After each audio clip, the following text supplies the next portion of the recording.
અને હવે વાત કરીશું અમરેલીની તો અમરેલી જિલ્લામાં રાજુલાથી ગાવડકા સુધીના નેશનલ હાઈવે પર આવેલા ખાડાઓને રિપેર કરીને રિફ્રેશિંગ કામગીરી પૂરજોશમાં શરૂ કરવામાં આવી છે।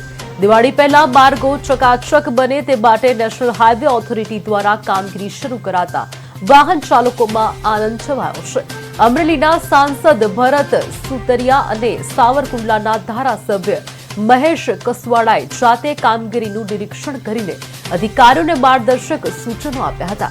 કાર્યપાલક ઇજનેરે જણાવ્યું કે આગામી 3 દિવસમાં આ માર્ગ રડિયામણો બની જશે।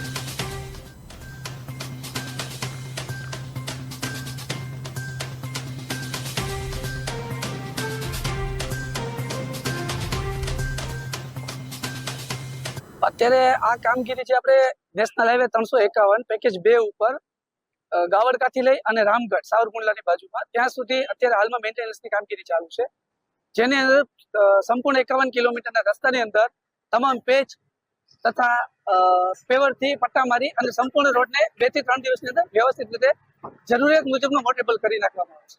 અત્યારે આ કામગીરી છે આપણે નેશનલ હાઈવે 351 પેકેજ 2 ઉપર ગાવડકાથી લઈ અને રામગઢ સાવરકુંડલાની બાજુમાં ત્યાં સુધી અત્યારે હાલમાં મેન્ટેનન્સની કામગીરી ચાલુ છે, જેની અંદર સંપૂર્ણ 51 કિલોમીટરના રસ્તાની અંદર તમામ પેચ તથા પેવરથી પટ્ટા મારી અને સંપૂર્ણ રોડને 2 થી 3 દિવસની અંદર વ્યવસ્થિત રીતે જરૂરિયાત મુજબનો મોટેબલ કરી નાખવામાં આવશે।